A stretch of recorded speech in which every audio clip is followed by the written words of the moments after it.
Toni Barton does production design on Fight Night, the Million Dollar Heist. I'm at Nobler Gold Derby. And Toni, I just want to start off. It's such a wild story.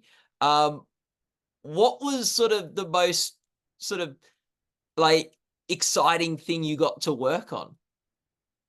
Oh, I mean, just really telling a story that, you know, the people that when I went to Atlanta, there were too many people that were familiar.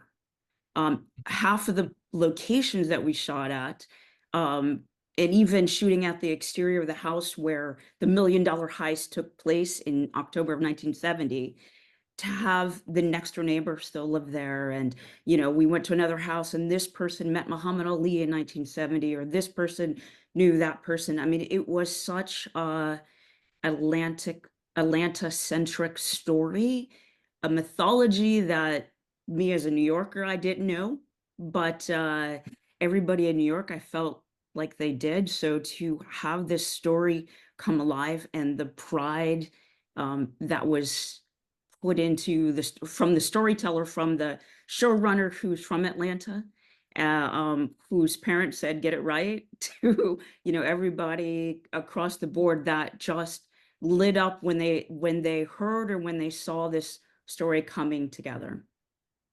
And seeing, we recreated, built sets that, as many sets as possible, and obviously a lot of sets that were creations, but to recreate as much as possible of places that were in that time period of that time, that people watching it, hopefully, if my parents aren't from Atlanta, but if they were from Atlanta, hopefully they would go, yes, this was what it was like at this time. This was what this restaurant was like. This is what this nightclub was like. This is what the Hyatt Regency, when it first opened in 1967, was like.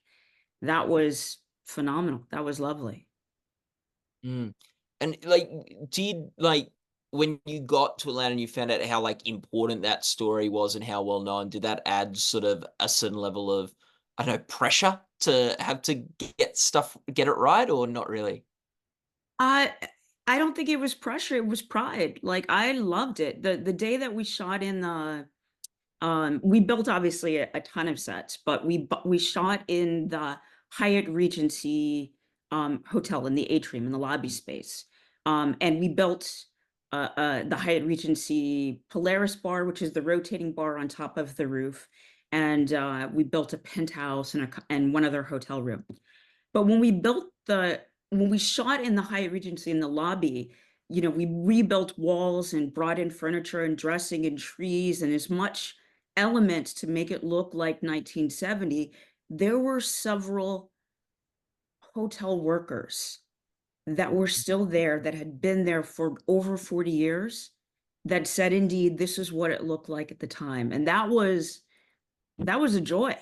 That was a joy to hear those stories. I mean, the house where the heist takes place was the interior we shot on a set. I built a first floor and a basement level. And every time we went into that first floor, I would hear people, in particular, if they lived in Atlanta or if they had family in the South, walk in and say, this is just like my grandmother. They saw the Pickwick paneling on the walls, and they'd say, this is just like my grandmother's house, or go into the basement, see the rafters and the metal support beams, and say, this is just like my grandfather's house. And that was joy, because I wanted people to feel familiar with this story, with the place of this story. Yeah, wow.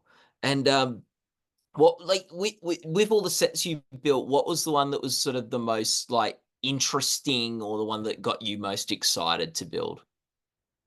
So in episode 7, the heist crew, the robbers, go off on it to the coast of Georgia, to Jekyll Island, which is an island that still exists. But at the time, in 1959, 1960, the southern part of it was a segregated beach called St. Andrews Beach. And at the very tip of it was a Chitlin Circuit Club, which the Chitlin Circuit Clubs were for African American artists. It was the only place where they could perform, in particular in the South. and it was during, it was a great, Otis Redding and Millie Jackson and all these greats. Ike and Tino performed at these clubs, but all of these clubs were closed down with integration. So it's now 1970, and in the story, they go and hide out in a Chitlin Circuit club. They pull up, we're on the beach, there's sand everywhere, and we go into a club that is abandoned and it's boarded up. And so to create that club and that feeling was great. I mean, we went to, I went to Jekyll Island. I went with one of the writers. We did some research about a month and a half earlier because there are no photographs of this real club on the interior. And we're in it, we shot in Atlanta, which is all landlocked. There's no beach. So to create every single aspect of, going from them driving along the water and coming in to this nightclub with the marquee that has Otis Redding's name on it, but it's falling off. And then to come into this nightclub where it's been closed for many years. So the windows are boarded up, there's no electricity, it's falling apart, but it's not that far from its heyday. So there's still a lot of glory and glitz in it. Was wonderful. It was great. It was great. And there was a lot of Otis Oh. Redding that was being played on set. So that was fun too. Oh, yeah. Well, like, that's, like, this show, like, has such a great energy to it, and it's sort of how all the different elements come together, from music to sets to just even the lighting and colors and the cast. Like, as production design, you guys come in pretty early to work on things. How aware are you of all those other elements and how they're gonna sort of play off each other and how the set's gonna help build into Um, that when you're I'm the first person in. I mean, I mm, I came in and I literally landed and the location manager picked me up from the airport and we went scouting.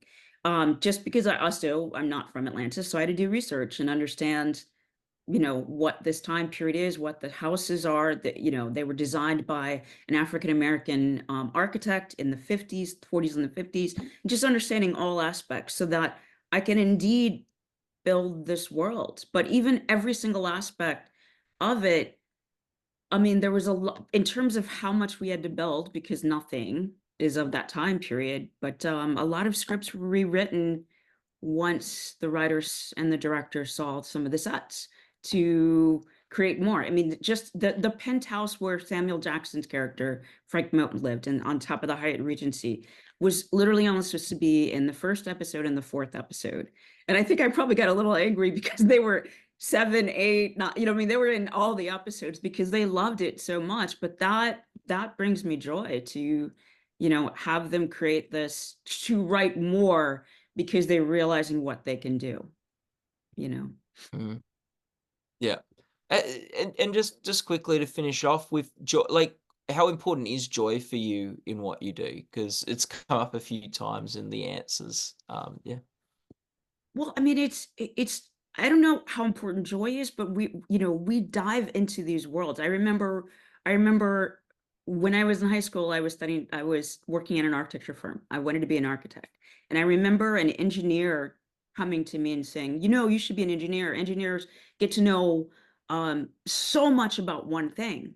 And then one of the partners of the firm pulled me aside and he said, no, no, you should be an architect. That way you get to learn a lot about many different things.